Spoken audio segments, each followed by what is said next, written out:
दोस्तों, स्वागत है आपका एक्सीलेंस फैमिली में। मैं हूं रवि और अकाउंटिंग की बेसिक इंफॉर्मेशन जानने के बाद अब हम आ चुके हैं अकाउंटिंग की क्वालिटेटिव कैरेक्टरिस्टिक्स के ऊपर कि अकाउंटिंग की क्वालिटेटिव कैरेक्टरिस्टिक्स कौन कौन सी होती हैं और उनका मतलब क्या होता है। तो सबसे पहले आज दोस्तों हम पढ़ेंगे reliability, relevance, understandability and comparability of accounting information. तो सबसे पहले तो ये जान लिया जाए कि ये क्वालिटेटिव कैरेक्टरिस्टिक्स का मतलब क्या होता है। Qualitative characteristics are the attributes of accounting information. Qualitative characteristics accounting information के एट्रीब्यूट्स होते हैं। एट्रीब्यूट्स मतलब होता है गुण, मतलब ऐसी चीजें जो आपकी अकाउंटिंग इंफॉर्मेशन की विशेषताएं बताती है, कैरेक्टरिस्टिक्स बताती हैं, which tend to enhance its understandability and usefulness. जो कि अकाउंटिंग में आपकी अंडरस्टैंडेबिलिटी बढ़ाती है और आपकी यूजफुलनेस बढ़ाती है। मतलब इनको जानने के बाद आप अकाउंटिंग को और आसानी से यूज कर पाएंगे। तो सबसे पहली जो हमारी कैरेक्टरिस्टिक्स है दोस्तों रिलायबिलिटी, उसके बारे में पढ़ लेते हैं। रिलायबिलिटी, देखिए रिलायबिलिटी मतलब होता है भरोसा, विश्वसनीयता, है ना। तो रिलायबल होनी चाहिए आपकी अकाउंटिंग इंफॉर्मेशन, पहली कैरेक्टरिस्टिक्स ये है। तो इसके लिए क्या अपने पास वर्ड्स हैं। Reliability means the user must be able to depend on the information. Reliability accounting के मैनर में अपन देखें तो भैया आपका जो यूजर है, अकाउंटिंग में दो तरह के यूजर हैं, इंटरनल यूजर, एक्सटर्नल यूजर। तो ये यूजर आपके अकाउंटिंग इंफॉर्मेशन के ऊपर डिपेंड हो सके इतनी विश्वसनीयता होनी चाहिए। जैसे एक स्टूडेंट है, अब स्टूडेंट अपनी मार्कशीट पे डिपेंड करता है जिससे उसको अगली क्लास में या नौकरी में सहायता मिले, मतलब इसी मार्कशीट के भरोसे उसको अगली क्लास में एडमिशन मिलेगा या नौकरी मिलेगी। तो उसकी मार्कशीट ओरिजिनल है ना, इतना भरोसा तो उसके ऊपर उसको मार्कशीट के ऊपर होना चाहिए। उसी तरह से अकाउंटिंग के यूजर को अकाउंटिंग के ऊपर भरोसा होना चाहिए, इतनी विश्वसनीयता उसमें होनी चाहिए। A reliable information should be free from error and bias. Reliable information क्या होती है? फ्री फ्रॉम एरर्स, गलतियां नहीं होनी चाहिए उसमें। और बायस मतलब होता है पक्षपात मतलब भाई किसी एक का ही फेवर नहीं ले। ऐसा नहीं होगा अकाउंटिंग इंफॉर्मेशन खाली मैनेजर को फेवर करती है, एम्प्लॉइज को नहीं, या वर्कर्स को नहीं, या वर्कर्स को फेवर करती है मैनेजर्स को नहीं, है ना। ये बिल्कुल पक्षपात रहित होनी चाहिए, मतलब इसमें किसी का फेवर नहीं होना चाहिए। And faithfully represent what it is mean to represent, मतलब कि ये इंफॉर्मेशन में वही चीजें रिप्रेजेंट करनी चाहिए जो एक्चुअल में है। मतलब कोई धोखाधड़ी वाली बात नहीं होनी चाहिए, कोई स्कैम गबन नहीं होना चाहिए, मतलब अपने हिसाब से रिपोर्ट बना दी, ऐसा नहीं। जो है वो लिखा, जितना खर्चा हुआ वो लिखा, जितनी इनकम हुई वो लिखी, है ना। किसी का फेवर नहीं किया, भैया कम खर्चा हुआ तुमने ज्यादा दिखा दिया ताकि उसका अमाउंट बढ़ जाए, है ना। ऐसा नहीं, किसी का फेवर नहीं किया जाना चाहिए। To ensure reliability the information disclosed must be verifiable by independent parties.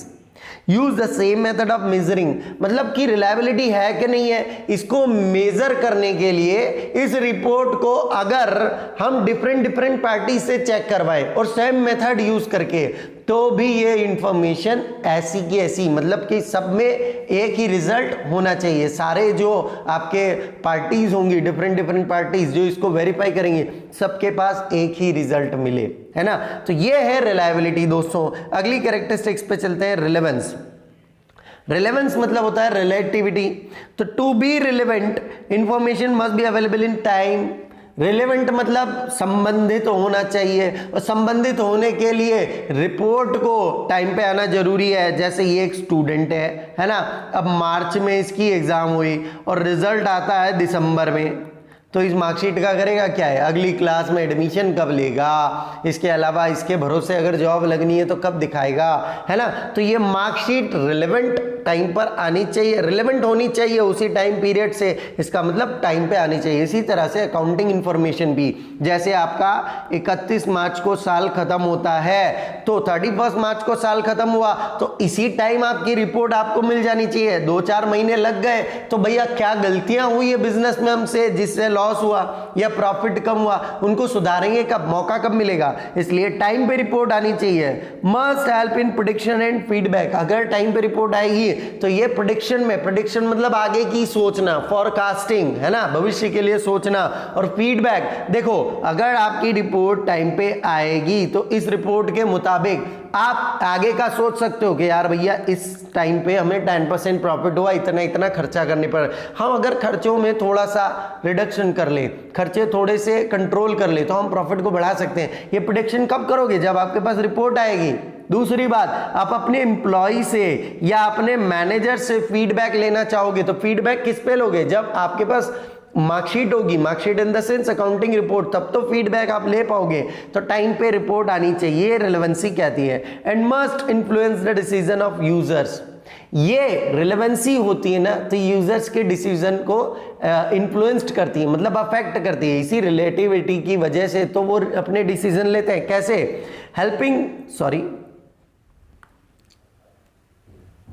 helping them from prediction about the outcomes of past, present or future events, है ना। helping them from prediction about the outcomes of past, present and futures, मतलब उनको, किनको help करती है? Users को। किस चीज में हेल्प करती है?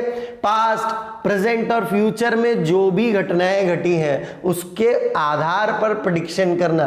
तो आपके पास रिपोर्ट होगी तो उसी के बेसिस पर तो आप प्रेडिक्ट कर पाएंगे। कंफर्मिंग और करेक्टिंग देयर पास्ट एवोल्यूशन, जो भी पिछली गलतियां हुई हैं या पिछली आपने जो कमियां रखी हैं उनको आप अपने रिजल्ट आने के बाद ही तो एवोल्यूट कर पाएंगे।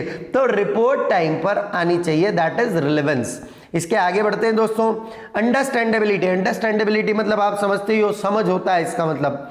Understandability means decision maker must interpret accounting information in the same sense as it is prepared and conveyed to them, मतलब आपके जो डिसीजन मेकर है, डिसीजन मेकर कौन होता है? टॉप मैनेजमेंट, मतलब कि ये जो बिजनेस होता है इसमें सबसे ऊपर वाले व्यक्ति मतलब जो आपके बोर्ड ऑफ डायरेक्टर हैं या आपके जो बिजनेस के मालिक हैं, बिजनेस के लिए डिसीजन तो वही लेंगे, है ना। तो उनको जो रिपोर्ट दी गई है ना, उनको जो रिपोर्ट दी गई है, किसने दी है? अकाउंटेंट ने दी है रिपोर्ट। तो अकाउंटेंट जो रिपोर्ट उनको दे रहा है और जो समझाना चाह रहा है वो उनकी समझ में आनी चाहिए। मतलब अकाउंटेंट ने जो इस रिपोर्ट में प्रेजेंट किया है वो चाहे परसेंटेज से प्रेजेंट करे, ग्राफ से प्रेजेंट करे या और कोई टाइप से या स्टेटमेंट में प्रेजेंट करे, किसी भी टाइप से जो वो रिपोर्ट प्रस्तुत करे वो प्रेजेंट करे उनके यूजर्स को, कौन से? टॉप यूजर्स जो डिसीजन मेकर है, उनको वो उसी मैनर में समझ में आनी चाहिए, उसी मैनर में समझ में आनी चाहिए। एक छोटा सा एग्जांपल देता हूं, जैसे ये ग्राफ बनाया है ना, अब ये ग्राफ बनाया, इसमें ये ग्राफ डाउनवर्ड जा रहा है, सॉरी ये इसको मैं थोड़ा सा इस तरह से बना देता हूं, ये डाउनवर्ड जा रहा है ना। तो अब ये डाउनवर्ड क्यों जा रहा है? हम कह रहे हैं कि भैया तुम्हारा एक्सपेंसेस बढ़ रहा है ना, और प्राइस कम हो रहे हैं, प्राइस कम हो रहे हैं, एक्सपेंसेस बढ़ रहा है। एक छोटा सा एग्जांपल मान लीजिए, अगर उसको यूजर ने, जो उसका अकाउंटिंग यूजर है, उसने समझ लिया कि इधर एक्सपेंसेस है और इधर प्राइस है, क्लियर अगर रिपोर्ट नहीं दी तो क्या मतलब निकलेगा कि भाई एक्सपेंस कम हो रहे हैं और प्राइस बढ़ रहा है ना। तो जो भी अकाउंटेंट ने रिप्रेजेंट करना चाहा है वो उसी मैनर में उस यूजर को समझ में आना चाहिए, ये अंडरस्टैंडेबिलिटी होती है। Accountant should present the comparable information in the most intelligible manner without sacrificing relevance and reliability। देखिए कोई भी रिपोर्ट अगर कंपैरेबल हो, कंपैरेबल मतलब कि भाई पिछले साल 2018, सपोज 2018 में क्या हुआ था कि 15% रहा था और 2019 में 12% रहा, तो ऐसे कंपैरेबल रिपोर्ट अगर हम देंगे तो चीजें जल्दी समझ में आती है। तो अकाउंटेंट को एक तो कंपैरेबल इंफॉर्मेशन देनी चाहिए जिससे कि इंटेलिजिबल मैनर में, मतलब कि आसान तरीकों से देनी चाहिए। हाँ, आसान हो रिपोर्ट पर वो अपने रेलेवेंस को या रिलायबिलिटी को ना खो दे, मतलब आसान बनाने के चक्कर में ऐसा नहीं तुम टाइम बहुत ज्यादा ले लो या विश्वसनीय नहीं हो, है ना। तो सारी चीजें पकड़ के चलना है, अंडरस्टैंडेबिलिटी भी होनी चाहिए, रिलेवेंस भी होना चाहिए, रिलायबिलिटी भी होनी चाहिए और चीजें इंटेलिजिबल मैनर में होनी चाहिए, मतलब आसान होनी चाहिए। अगली हमारी कैरेक्टरिस्टिक्स है दोस्तों कंपैरेबिलिटी।